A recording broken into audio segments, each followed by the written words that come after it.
Chaque citoyen doit se sentir responsable du devenir de l'ensemble dont il est solidaire et répondre à sa propre conscience. Ai-je fait ce que je devais? Me suis-je efforcé de faire mieux chaque jour? Félix Houphouët-Boigny.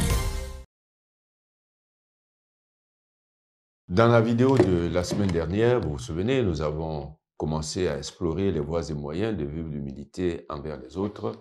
Et nous avons commencé à parler de l'humilité que nous devons vivre envers les autres. Et nous avons commencé à parler de l'humilité qu'on doit vivre envers soi-même. Et nous avons révélé que le point de départ de tout cela était la prise de conscience de sa grandeur d'homme. Nous n'avons pas manqué de souligner ce paradoxe qui pourrait apparaître dans l'esprit de certains, voir comment on peut vivre l'humilité envers soi-même tout en étant conscient de sa grandeur. Eh bien, souvenez-vous que nous avons dit que l'humilité rime avec la vérité. Et la vérité, c'est que l'homme a de la valeur. Et donc, pour que la prise de conscience de cette valeur n'entraîne pas une enflure de soi, il est bon de mettre en pratique ce qui suit, qui n'est nullement exhaustif, nous l'avons déjà dit. Premièrement, pour vivre l'humilité envers soi-même, il faut développer ses capacités et potentialités. Pourquoi? Non pour briller et écraser les autres, mais pour mieux servir les autres et la communauté dans laquelle on vit, pour être plus utile, pour faire le maximum de bien possible autour de soi. Deuxièmement, pour vivre l'humilité envers soi-même, il faut pratiquer une juste méfiance envers soi-même, qui porte à quoi? À ne pas exagérer nos qualités, et donc à ne pas se surestimer, et qui porte aussi à s'excuser promptement lorsque l'on a mal agi. Rappelons-nous toujours que l'homme est certes grand, mais il est fragile.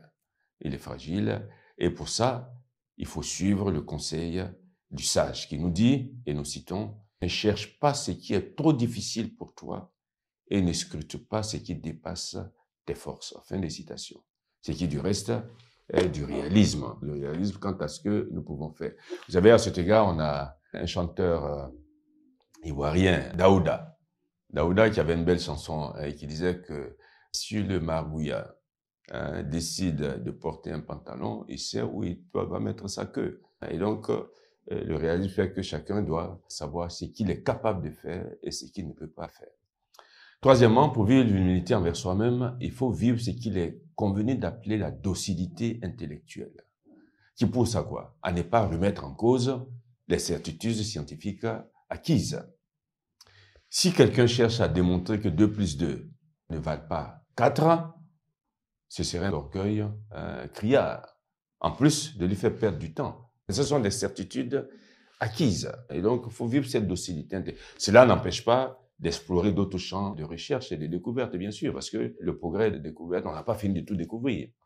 Mais quand une certitude scientifique est acquise, c'est seulement manque d'humilité de chercher à remettre cela en cause. Et quatrièmement, pour vivre l'humilité envers soi, il faut étouffer en soi le désir et la recherche des honneurs. Et si par notre position sociale, ces honneurs nous sont dus, que faut-il faire? Eh bien, il faut éviter que cela nous enivre et nous pousse à nous considérer comme supérieurs aux autres. Rappelons du reste qu'il faut absolument éviter d'arriver aux honneurs par des moyens illicites ou défendus. Cinquièmement, pour vivre l'humilité envers soi, il faut accepter les services que les autres nous rendent avec reconnaissance. Il faut éviter de vivre avec la mentalité de celui qui pense que tout lui est dû. Même le vent, le soleil, la pluie, tout lui est dû. Il dit jamais merci. Donc, accepter que les services que les uns et les autres nous rendent avec gratitude, avec reconnaissance.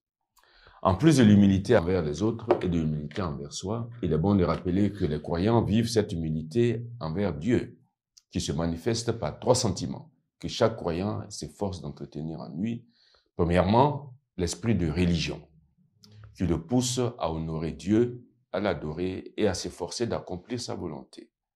Deuxièmement, l'esprit de reconnaissance, qui le pousse à considérer que tout ce qu'il a et qu'il est vient de Dieu et à remercier Dieu à tout moment. Et troisièmement, l'esprit de dépendance, qui le pousse du fait que c'est un être fini à recourir à Dieu constamment par le biais de la prière. Pour finir cette quatrième et dernière vidéo consacrée à l'humilité, nous souhaitons pour notre vie citoyenne que nous gardions à l'esprit tous les jours et tout le jour et chaque jour les points suivants.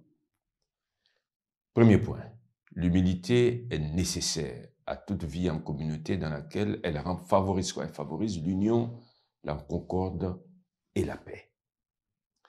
Deuxième point, l'humilité est le fondement des autres vertus citoyennes, car il n'est pas possible de pratiquer les autres vertus citoyennes et de les pratiquer durablement et profondément si on n'est pas humble. Parce que celui qui n'est pas humble n'est pas poli. Celui qui n'est pas humble n'est pas courtois. Celui qui n'est pas humble n'est pas sincère, etc., etc. Donc, l'humilité est le fondement de ces autres vertus citoyennes. Et troisième point, dernier point, l'humilité est elle-même une vertu humble. Parce que celui qui un jour se vanterait de la posséder, et donc celui qui dirait un jour « je suis devenu humble », montrera par là même qu'il manque d'humilité. Et donc, c'est la vertu, dit-on, de l'homme qui sait qu'il n'est pas Dieu. Et donc, qui doit toujours faire des efforts, qui doit respecter les autres et qui doit commercer avec eux en tenant compte de leur dignité d'homme.